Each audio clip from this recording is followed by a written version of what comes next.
Thank you very much. Siparia in the house. PNM Siparia house. Sounds good. Thank you very much, Member of Parliament for Lebre, Parliamentary Secretary in the Ministry of Energy and Energy Industries, Mr. Nicole Olivier, my cabinet colleagues, Minister of Housing and Urban Development, Hon Dillon, retired General of the Army of Trinidad and Tobago, leading us into battle in the southwestern corner. I see no pips on my shoulder, but he said I'm a field marshal. One upset Kamlan, all right? She will want too. But my colleague, Minister of Agriculture, Senator Clarence Rambarat, and of course, your own Robert Lee Hunt, Minister of Public Utilities, and of course, your candidate on stage with us tonight, Donald Halls Alexander. And all our standard bearers introduced tonight here in Siparia, we are very proud of you. Your communities are proud of you. Your families are proud of you. And your party is ecstatic about your presence and the job that you are doing. Ladies and gentlemen, the local government election is well underway. As a matter of fact, it's coming to a close. Tonight I have a few minutes to talk to you because we're running a little bit behindhand, but it was my pleasure to sit here and listen to 3 ministers of government give you pertinent information, in many instances specific to your own issues and all along your own interests. These elections were due, and we said from day one that the elections will be called whenever they're due, and we call this election so that it can be had within a day of the existing corporation going out. The corporation goes out on the 29th of November, and you are going to the polls on the next working day. Isn't that how it's supposed to be? And when we said we were going to do that, certain people from Siparia had a lot to say, and they just wouldn't believe us. Because, you know, people in this country have been accustomed to being lied to for so long that when you speak to them straight up and tell them the truth, sometimes they have difficulty dealing with it. And they were sure that we were going to play some kind of game with the local government election. But we have not been playing any games with the business of the people of Trinidad and Tobago, and we have nothing to hide. We said we'll call the local election. Today is election week. Tuesday night, the election due on Monday, and we're going to beat them in the north, we're going to beat them in the south, we're going to beat them in the east, we're going to beat them in the west, and we're going to beat them in the center. Because we know we have been doing the job that you have elected us to do. And we know that at the end of the day, you will judge us on the quality of governance and what we do to bring an improvement in the quality of your life or the prospects for your future, and not only for you, but for your children and grandchildren. Elections are important. So let me say that to all of you here in Siparia and across Trinidad. The local government election is important. And for those of you who believe, like I met a man this evening, I was out this evening with Maurice Alexander in Faizabad. We walked quite a lot up there this afternoon before I came down here. And I met a man on the pavement, and like other things, I approached him to ask him for the support from Maurice Alexander. And he said, hello in the name of Jesus. And then he said to me that I don't take no part in supporting no politician. I said, okay, well, that's a good point of view.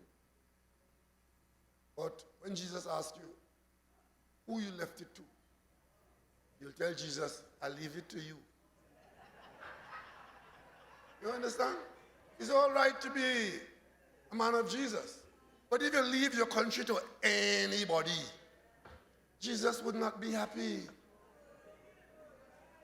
So if you're a child of Jesus, come out and vote. Ladies and gentlemen, this is important because at the end of the day, what you are doing, the election is about choosing managers for your affairs. As simple as that.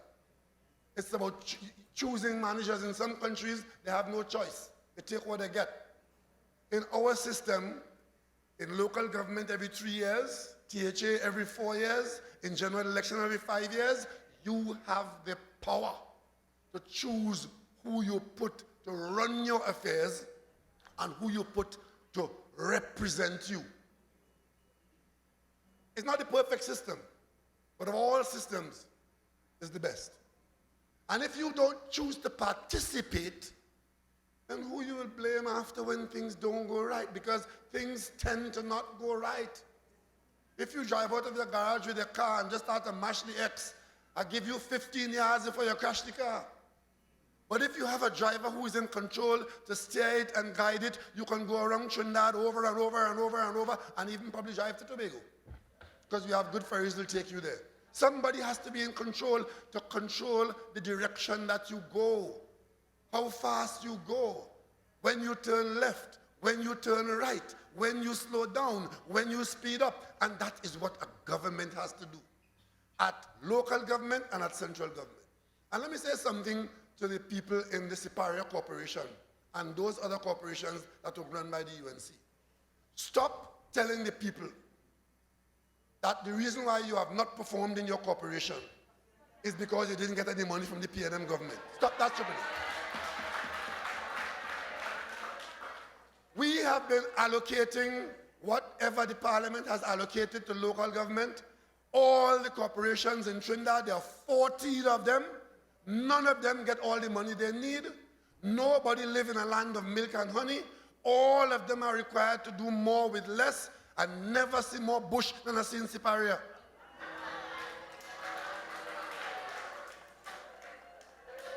And you want to come and tell me that you didn't get enough money to cut the grass by the roadside? The grass wants to hit you in the face in the car, and there's a corporation there. And I will say to them, all the money that you've got is not what you got, it's what you did with it. And if you want to tell me,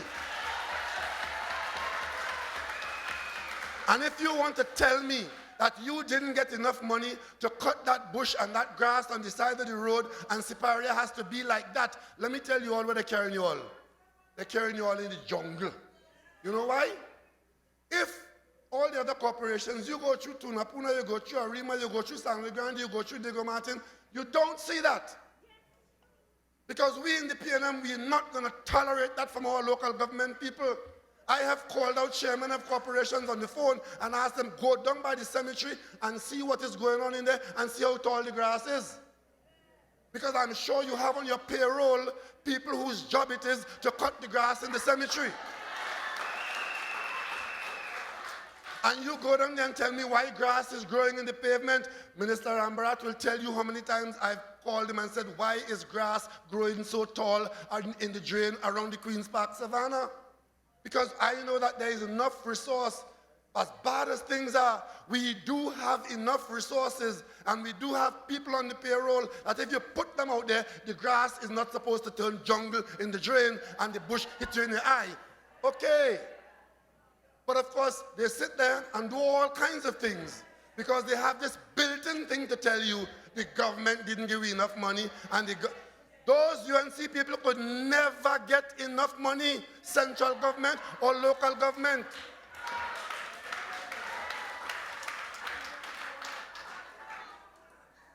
Because I could tell you tonight, speaking as leader of the PNM, I know of no instance in local government where anybody in the local government is before the law for taking a bribe of any size, whether it's $15, $1,500, or $15 million.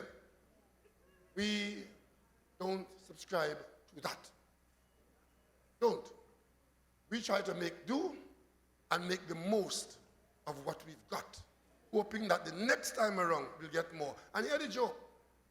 If you're not going to make the basic improvements with what you're getting now, and you abolishing property tax, what is the arrangement that you are holding out for an improvement in local government in Trinidad?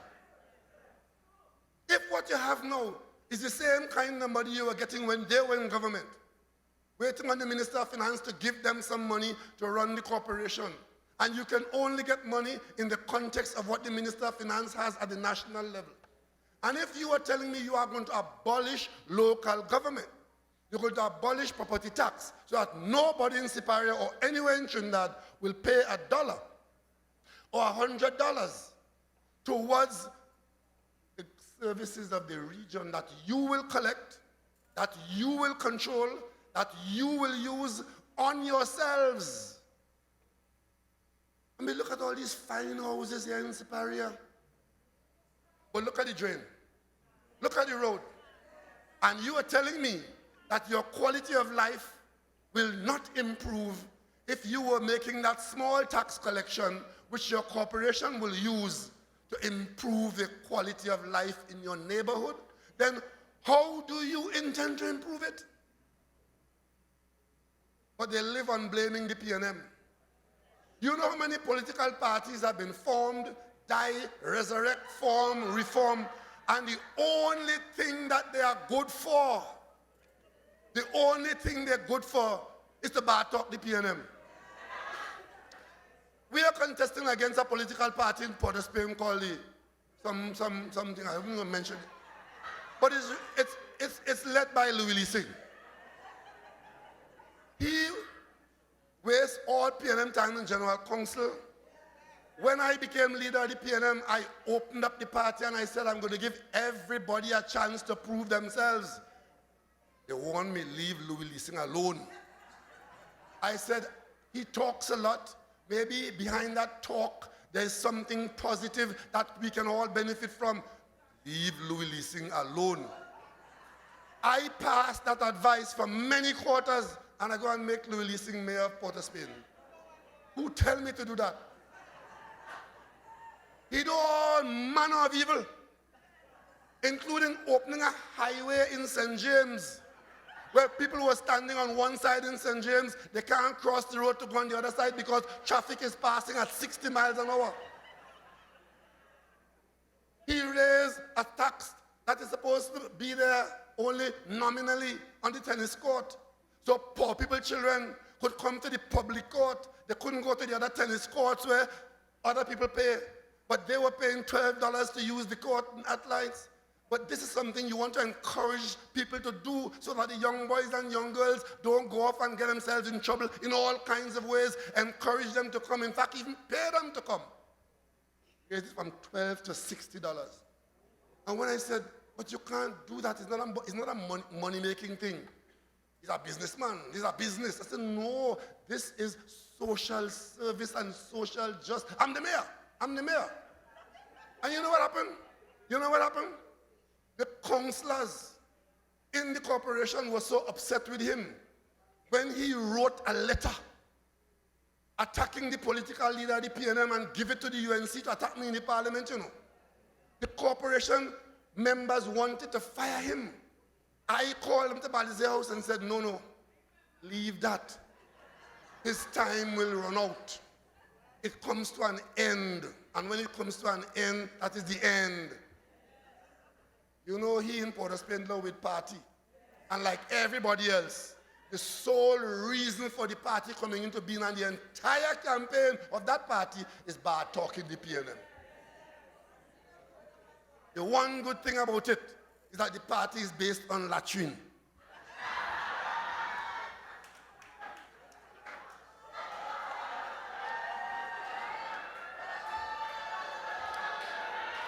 But when you come, for the last 3 to 4 weeks that we have been campaigning, your government has used the fact of this election and your attention to educate you about your business.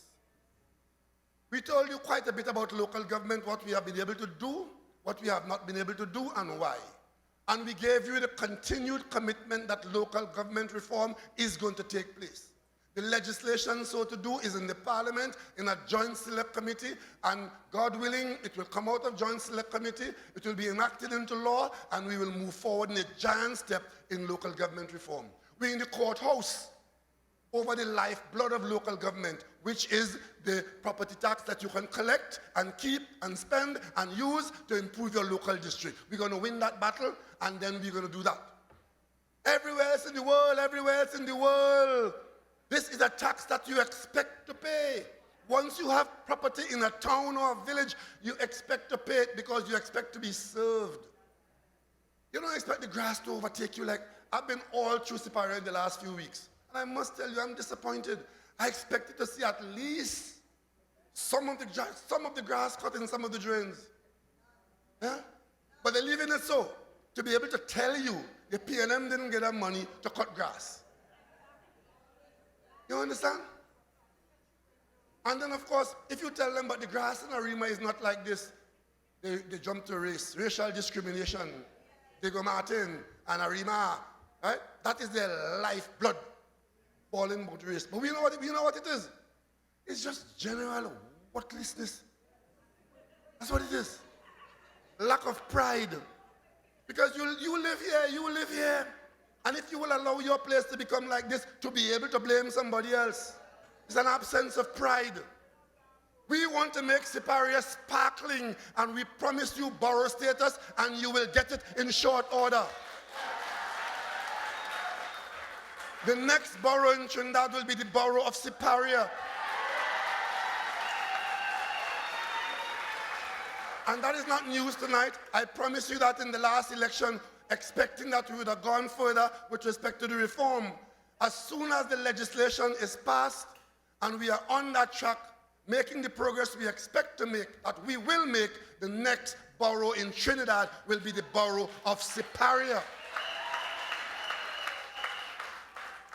In the last few weeks, night after night, ministers of government have been able to come to you and talk to you about what's happening in the portfolio, what you have been getting, what is going on, what you can expect in the weeks and months and years ahead. The Minister of Finance, tonight you heard a short discourse. In 20 minutes, the Minister of Housing and Urban Development gave you a dynamic package of what is happening with respect to housing and urban development. Of course, he didn't touch on urban development. That was another whole hour, but Nicole wouldn't allow it. The Minister of Health could tell you all that we're doing. From Point Fortin to Arima, from Roxborough to Diego Martin, a lot is happening with respect to the infrastructure and, of course, the healthcare delivery improvements, giving you statistics as to what improvements we are making in healthcare. Ladies, I'm sure, especially those of you who are expecting to be in the family way, I'm sure you feel good hearing your Minister of Health telling you that in the prescribed period of recent months, we have not lost a mother during delivery. That is a serious statistic. And it didn't happen by accident. Working with all the healthcare givers, managing our pregnant women and bringing them to a safe delivery, we now have that statistic which stands out, not in Trinidad and Tobago, but in the world.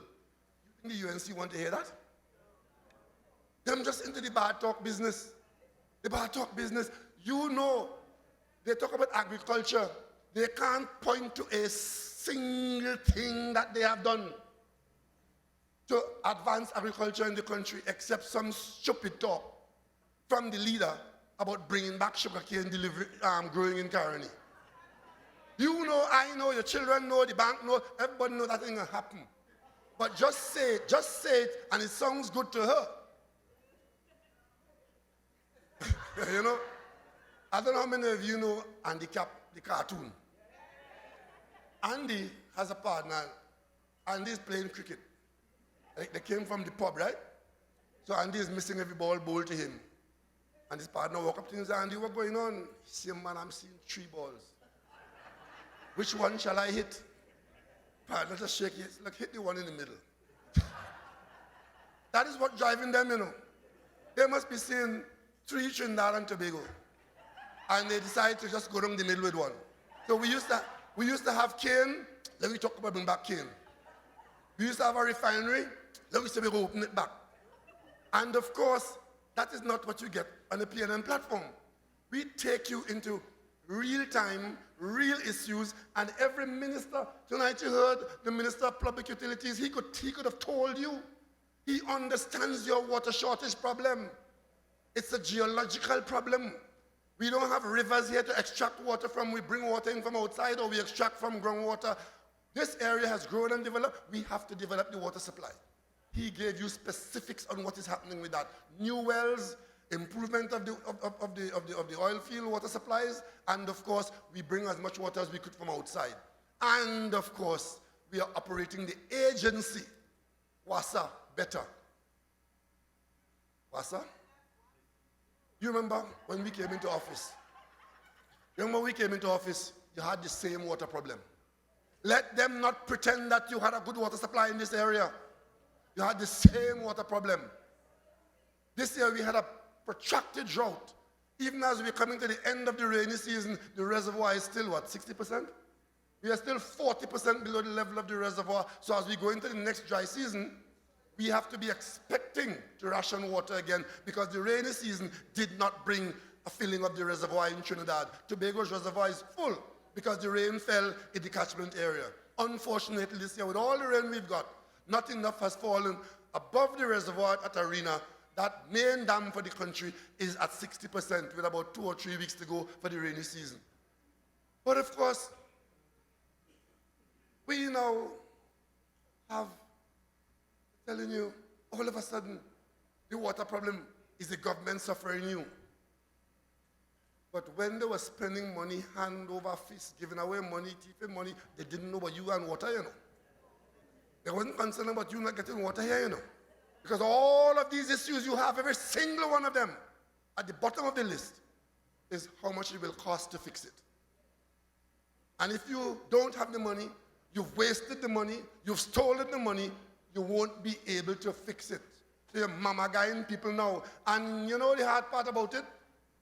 It is not a new party like the Louis Leasing party that come in and telling you, so I say, okay, they haven't had a chance, you know. The UNC had 2 chances at running this country. 5 years under Pandey and 5 years under Kamla Prasad Bisesa. So let them not pretend that these problems are new to you. They can't point to a single thing in agriculture. Every constituency that is agriculture in this country, they have it. And you know, when we try to do something positive, it's to pull it down. It's to bar talk it. It's to damage it. It's to block it. We have a government farm of 1,100 acres of good land up in Aripo. We have public servants on it because we used to use that farm to breed cattle, to supply farmers with cattle so that the farmers would continue producing milk, cattle, and so on. It got to the point where we could not supply farmers because the farmers couldn't compete with the milk importation since the WTO came into being. And that had a negative effect on our farming in milk production. But the farm is there. The land is there.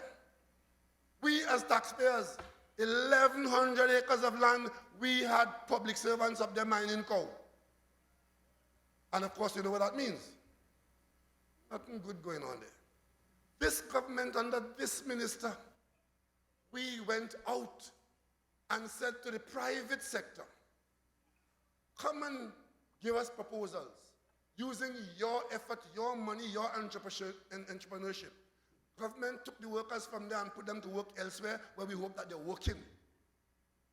And we got a proposal out of the package where the private sector has come forward to invest $30 million of their money and relieve taxpayers of mining cow in Aripo, and that 1,100 acres would not be wasted but will be properly utilized to produce milk and meat for the country. UNC want no part of that. They want no part of it. They start lying that the land have gravel under it, and what the government has done is to give their friend to operate quarry. That's the behavior. When you come to appear in a meeting, you would have heard from all the ministers that took part in this campaign, because we use this campaign as an educational exercise, because we want every time you listen to appear in a meeting on the media, you watch it on TV, or you're present in front of the microphone, that when you leave here, you must be better informed, better educated, and know some more about your country. And that is why tonight these ministers could have come here and spoken to you in the way they have spoken to you about live issues that cannot be contradicted. You have a few days to go. We've said all kinds of things. Have you observed that the UNC has not been able to engage the substance of our discourse and take issue with anything we've said? Go back to the budget. The Minister of Finance, at the beginning of this campaign, in the Parliament, put a budget out. Inflation at 1%, he reported. 1% inflation. Unemployment at 4%. You know what their response to that was? They thought it was a general election. So they made a manifesto for a general election. The leader goes on platform to campaign for a general election and says what? One, they're going to devalue the currency because they're going to leave it to float and let he who have more money get whatever foreign exchange is available. And of course, you know what that means. It means that you, the masses of the population, would feel the pain from that. Because once the currency starts to move, we who live by so many imports, everything that you are wearing, everything you're eating, everything you're drinking that is imported, including the chicken you love so much, where the egg and the feed are imported, you will pay more. While a small handful of lucky people will enrich themselves because the currency is moving in value. And of course, if you make the mistake and go to buy a higher purchase fridge or stove, as many of you do, she will allow interest rates to rise. Well, you don't have to go to UWI to know that if interest rates are rising, prices will be rising with it, because nobody going to give you higher purchase and subsidize you. And of course, we shut down the refinery that were losing $2 billion a year, guaranteed, at best case. And she said, no, I'm going to open it back. Open it back how? Open it back how? We have restructured Petrotrin. We don't like to say we shut down Petrotrin, because when you shut down something, that means you close it and you pack it and you leave it and you're gone. We have restructured it. We created 4 companies from what was Petrotrin that was guaranteed to lose $2 billion a year as best case. We created a holding company called Trinidad Petroleum Holding Company, so that company becomes the owner of the oil business and whatever it is. That company now owns another company called Heritage, and Heritage is tasked. You go look for oil, find oil, produce oil, sell oil. That is what is happening now. And that is why at the end of the first financial year, instead of having our heads in our chests and wondering where the next thing going to come from and who's going to save us, which angel going to come and save us, we can report to you that we are no longer in that oil business, in the business of losing $2 billion a year going forward, but we can now report to you $700 million in profit in one of those companies that we have created. And then the Siparia company, which we created because since we weren't producing the fuel that we were using in our vehicles, we had to import it. So we created a company to import and to sell it. That company too is making a profit. The refinery shut down, yes. We paid $2.8 billion to the workers who were affected, yes. We put the refinery out to see who might want to use it, who might have oil that we never had. Because what we were doing was importing oil and losing money on every barrel.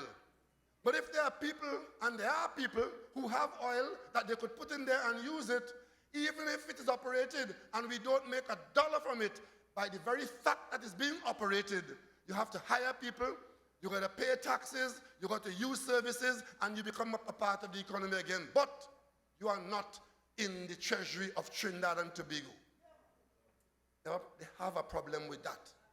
You know, all the things we told you about what we did with the energy sector, throughout this campaign, you heard a whole lot about the energy sector, how we renewed contracts, how we are getting success, how we get additional monies by negotiations, all of those things we were telling you.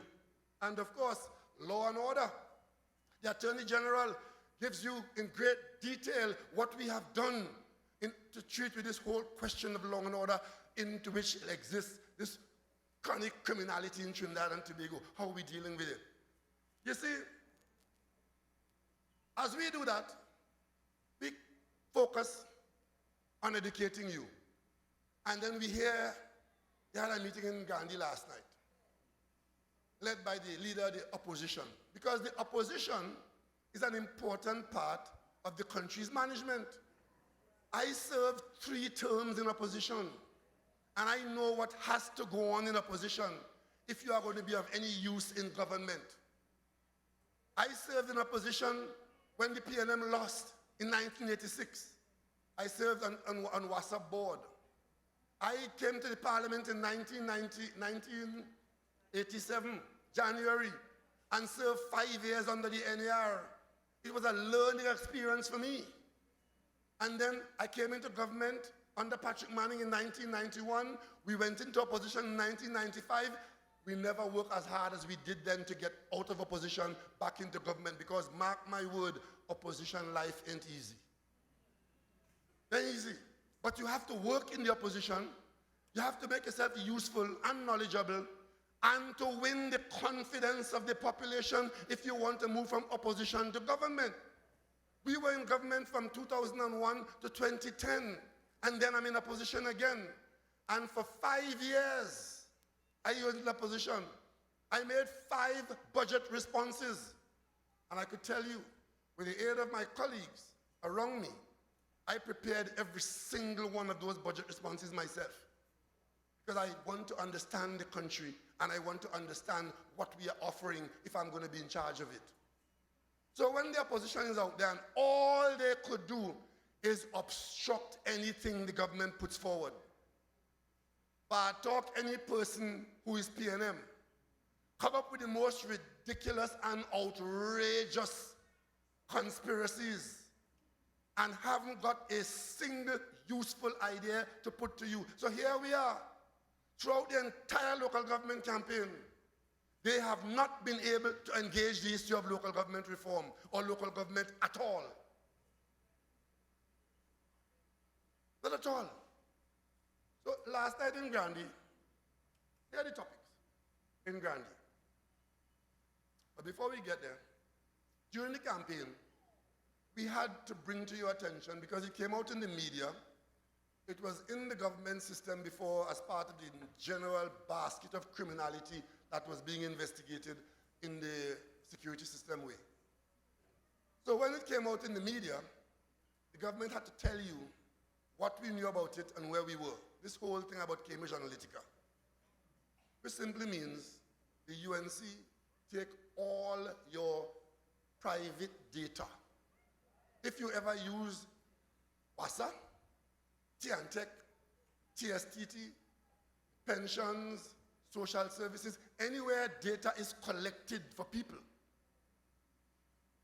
under law in Trinidad and Tobago, those agencies that collected that data are duty-bound under law to keep that data private and to use it only for the purpose for which it was collected. And the only person who could give approval for that to be used by a third party is you, the person whose data it is. And if anybody does otherwise, you're breaking the law.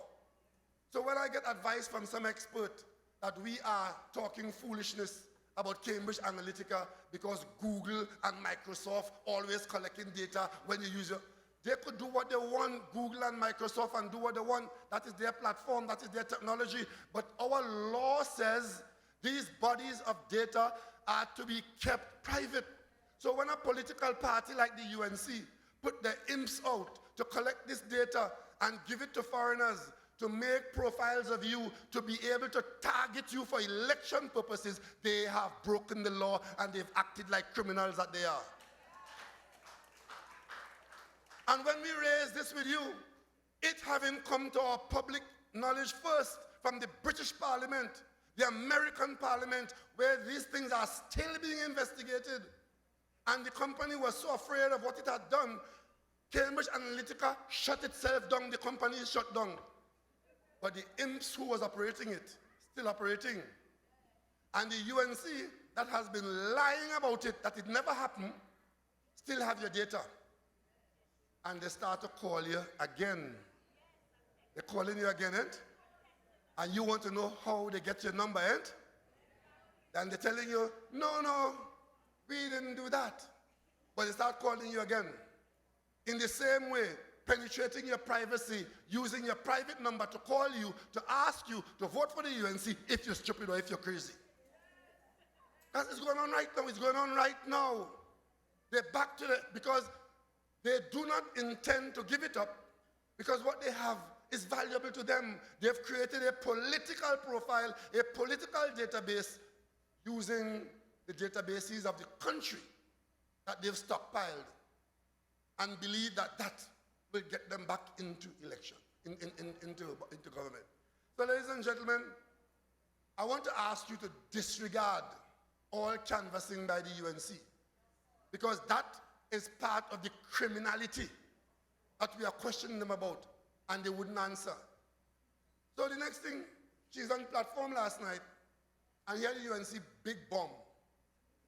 Went to Sangre Grande, and the Minister of Works, Rohan Sinanan, is to answer the UNC as to whether, in fact, where they built some bridge somewhere in the Grande area, whether he was the owner of the land. And she wants an answer as though, well, that is earth-shattering. Ladies and gentlemen, the Sinanans, like anybody else, I'm not defending anybody. Nobody. Everybody in my government, every tub sit on its own bottom.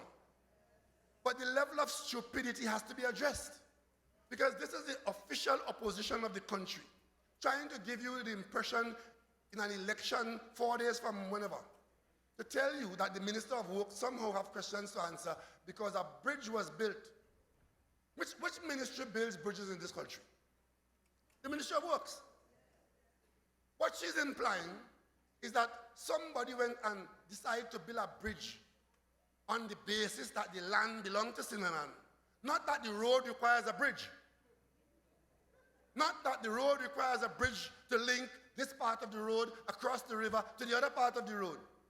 But it is because Sinanan owned the land why the bridge is being built. You ever hear more stupidness? And that is a prime minister who has to answer as to why there's a commission of inquiry now taking place, as to why and who and wherefore they moved the land acquisition on the Point 14 to San Fernando Highway from $475 million to over $1 billion. And there are people who got hundreds of millions of dollars for bullgrass bush that nobody wanted. And there are people who got all kinds of monies in that program, and the country is going to find out because a commission of inquiry is taking place now, about to start hearing soon to find out what happened there. But she gone to Sangre Grande to ask Rohan to tell she about some bridge that was built somewhere. As if she was the government, the bridge wouldn't have been built because it would have fallen on Rohan Sinanan land. Same nonsense in the Cape roundabout. They award the first contract on Cape roundabout using the same footprint to build it, the overpass. Turns out that Sinanan has some interest in a piece of land there. What are they saying to us? That they would have left the bridge hanging up in the air there over the land? Whether we built it, or the NAR built it, or whoever built it, if you're building the Cape overpass, you have to acquire the land or where the driving cinema was. And they know it, you know, because they did just that. Sinanan came into business, into government long after, and we are building the system for $300 million less than what she was building it for. She doesn't want any answer as to who was going to get the extra 300 million. But she wants the answer as to whether he owned the land that the bridge is being built on. I ask you to disregard the UNC and the folly. Just disregard it. The next big point is that there was an issue at the EBC during the week. Ladies and gentlemen, one of our proudest national institutions is the Election and Boundaries Commission. And we didn't get that description accidentally.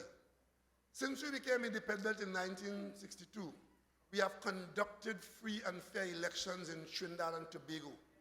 And we have done it through our staff, our EBC board, conducting those elections in a particular way. We have helped out countries outside of Trinidad and Tobago, as far away as Africa. Those countries who got independence long after us, many of them look to us and we've helped them to conduct free and fair elections. So our EBC is a national institution that we should keep as a proud institution. For some reason, the UNC intend to destroy it. As I speak to you now, today, a trial has ended. We haven't got the judgment yet. A trial has ended today, an appeal. It went to the court before. They lost it. They appeal it. The trial has gone on, and today was the end of the trial. Kamla Prasad Bisesa and the UNC in the courthouse trying to annul 5 seats that they lost in the last general election. Would you believe that? And as if that is not, last night she was saying that the EBC is dangerous and telling people to go out and vote early. Good idea. But the reason she's saying that is that if rain fall, the EBC will stop the election and make the PNM win. That was the UNC last night in Sandy Grande.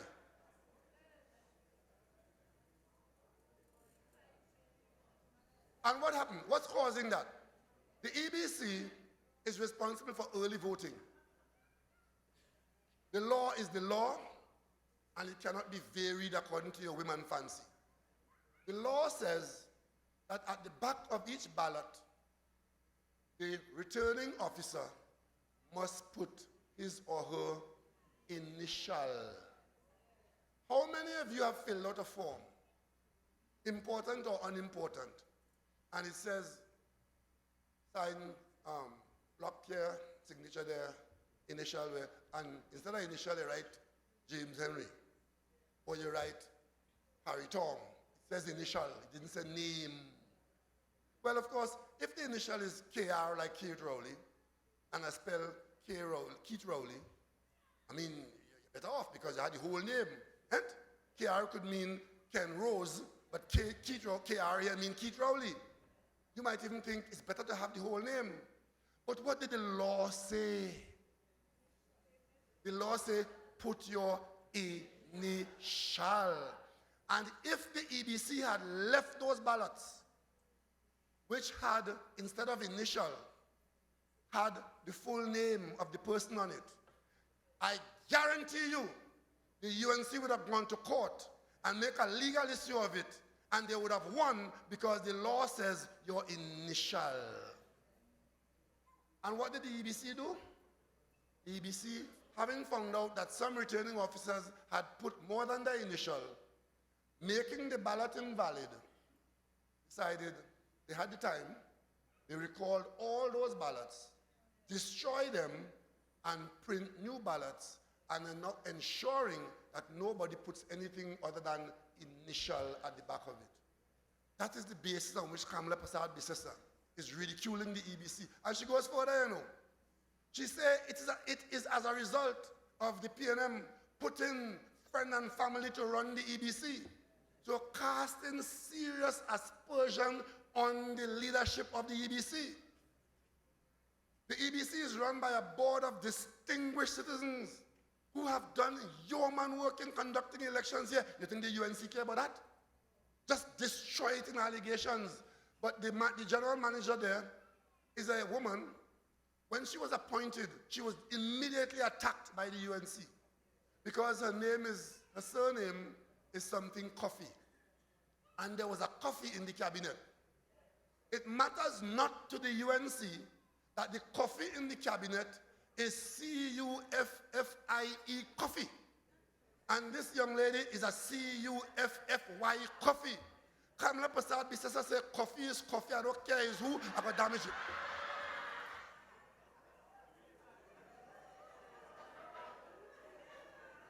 And while there is so much to treat within this country, that is her campaign last night in Sandy Grande, that the coffee in EBC is some family of Maxi coffee. And she knows that that is the reason why the election will be stolen. So tonight, I want to give Mrs. Kamala Prasad Bisesa advance notice. Whether it's coffee with the I and E or coffee with the YYE, you have one licking to get on December 2nd.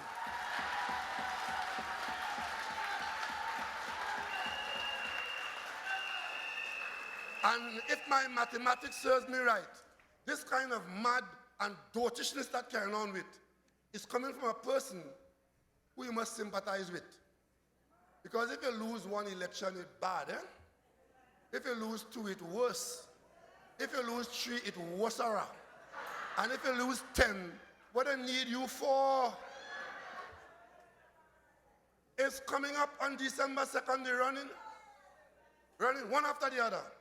Because she has never been able to provide this country with the kind of leadership that we expect from an opposition leader. Far less a prime minister. You understand? And that is what is driving all of this and trying to destroy our institutions. They obstruct everything we try to do. Could you imagine the other major point she made last night in Sandy Grande? Is that they are not supporting the denial of bail to persons with machine guns. I could tell you for a fact that when she was prime minister, she proposed that persons with handguns should be denied bail. You see how many thousands of people in this country have been killed by handguns? Because in our citizenry, there are these people who believe that they could find a handgun and use it for business or for settling scores, and they've been killing our people like flies for the last 15 years. So when she became prime minister, she suggested to people that guns being so dangerous to us, being responsible for killing so many of us, that if a citizen has a gun, you should be denied bail. The normal handgun might carry between 6 and 15 bullets, okay? And will take a while to be fired, and they're easily manipulated. Because the PNM is now saying that our criminals have moved from handgun to Mac-10 machine pistols to assault weapons now, AR-15s, and they're killing us like flies still, that anybody who finds him or herself in possession of one of these machine guns should be denied bail. And Kamala Prasad Bisesa, it matters not to her that the independents in the majority in the Senate voted for it. Our Constitution says we have a parliament with independent senators who would look at what the government is doing, oversee it, and will not support it if the government is misbehaving or is being excessive. On this matter, where only recently our policemen and women putting their lives on the line apprehended somebody with 8 AR-15s. We look at the news all the time in America. People regularly take one of these and go into a school or to a workplace and mow down people. What are we waiting for until they do it in Trinidad and Tobago to make it unbailable? Is that what you're waiting for? And when one man has 8, and within days, another man had 5. And of course, it is now the weapon of choice in Trinidad and Tobago. And the opposition, true to form, didn't vote for it in the Senate, but the independents did. It's coming up in the parliament tomorrow. And Kamala Prasad Bisesa tells all of you that she and her cohorts, a band of merry boys and girls, will not use the authority you gave them to protect you from people who would want to have, who already have, and who will use those assault weapons against the innocent, defenseless people of Trinidad and Tobago. That's what he's telling you. Observe the parliament tomorrow. She gave notice last night in Sandy Grande that they will not be supporting it. So what they're saying to you, it is quite all right for other citizens to find AR-15s available a dime a dozen in South America. It's quite all right. Bring it to Trinidad and Tobago. Choose to bring it here and be guaranteed your freedom the day after they catch you with it. I say to you tonight, this opposition is dangerous to the people of Trinidad and Tobago. And what they are doing is abusing the trust of those who sent them to the parliament. But as long as you send people like that to parliament and they behave like that, they're opposing FATCA, they're opposing Global Forum, they vote down anti-gang legislation, because let me remind you all, every morning you wake up, 2-3 people killed by gangs and revenge killing, and they're killing families. They're going inside people's house with or without AR-15s and killing people. Gangs. And when we go to the parliament to make being in a gang or organizing a gang illegal, the UNC voted against it. The record will show they voted down the anti-gang bill, because anything the PNM puts forward for the advancement of the people of Trinidad and Tobago, the UNC opposes it. It is only when you made your feelings known to the madness of voting down that bill that they felt that they would have had to pay a political price, so they called for us to come back to Parliament this Saturday or whenever it is, immediately, and to use the Parliament power to change the standing orders, because when a bill is voted down, you can't bring it back under 6 months. But after they voted it down and you were very upset as a people, brought it back within 1 week, and that's how they voted for it, out of fear of you. So what you have to learn from that, if they're afraid of you, they will destroy you. That's what it is. When we brought you the National Investment Fund, something, if you have money to invest, you leave it in the bank, you'll be lucky if you get half of 1%. The government brought a National Investment Fund to raise $4 billion, backed by $8 billion in assets that we recover from CLICO, the securest bond you can ever think of, and to earn 4 or 5 or 6% as against half of 1%. What did the UNC do? They called it a Ponzi scheme and opposed it. So if they're opposing all these things, what are they for? What are they for? They spend the whole term in the opposition bad-mouthing the PNM and calling for election. The one thing they did not do is to file a vote of no confidence in the government they bad talking every day. Because they know the day they make that mistake, they would leave the parliament on their hindquarters. Ladies and gentlemen, when I was opposition leader, within 2 years, I was able to move 2 votes of no confidence in the UNC. Because I identified their shortcomings and their wrongdoings, and I brought it to the parliament and used the parliament to debate it and to alert you as to what was passing for government. We are now in our 5th year, and except talking dotishness about bringing back sugar cane and bringing back refinery that closed down and Ruhan Teeth Bridge and foolishness, they have been an absolute nuisance. Absolute nuisance. And on that basis, they're worse in local government. They are worse in local government because at least at the national level, they pretend. They pretend. And when they try to expand their base out of the base race that they're into, they end up with Arnold Roberts and live sport. $400 million of criminality. But in local government, they whisper, they talk behind scenes, and all they do is rely on race and religion. That's all they do. and believe that once you are of a certain ethnicity, your vote is theirs. I say to you, we in the PNM, we earn your vote because we want a vote from anybody. As we were told tonight, we are not a party in the ordinary sense of the word. We are a rally for all, cutting across race, color, creed, or class, and we campaign in every seat, in every election, in every part of Trinidad and Tobago, because we are the only national party in Trinidad and Tobago.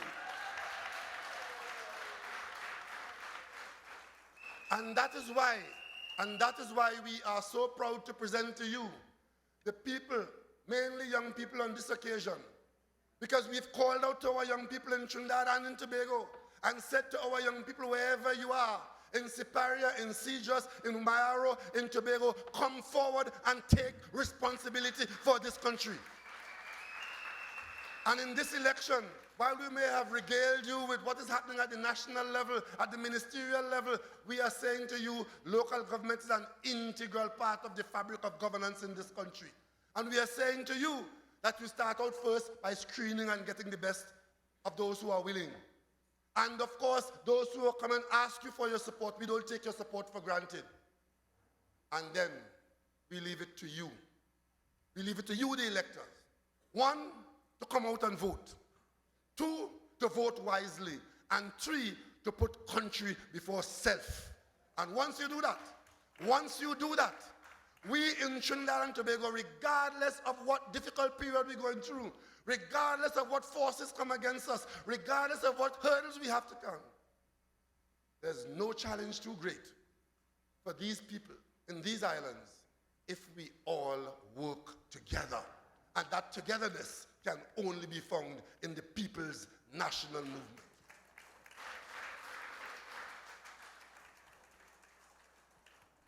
Ladies and gentlemen, it has been a pleasure for me to work with you in this local government campaign, because it gave me the opportunity to come out and be with you, to get into the communities that I don't normally get into in a normal week or a normal day, and to feel a part of your life. The office of Prime Minister of Trinidad and Tobago is not a foreign country. It's where the decisions are made, guiding the cabinet, and the cabinet has a lot to report. And the same way I told them before, that elections will be called when they're due. They didn't believe me then, they better believe me now, because the general election will be called when it is due, and it is blows in the east, blows in the west, blows in the south, blows in the north, and blows in Tobago. And the only reason why that could happen is because we have maintained this 63-year-old organization going into our 64th year and way beyond the century. And this PNM is what this country will always look to deal with the difficulties of the people of Trinidad and Tobago. So on that basis, I ask you to come out on December 2nd, next Monday. Come out next Monday. Voting is simple and straightforward. Choose those who you would like to manage your affairs. And when you do that, with the wisdom that I know you have, with the love of country that I know you have, with the common sense that I know you will execute on that day, we will all say in Trinidad and Tobago, great is the PNM, great is the PNM, great is the PNM, and we shall prevail.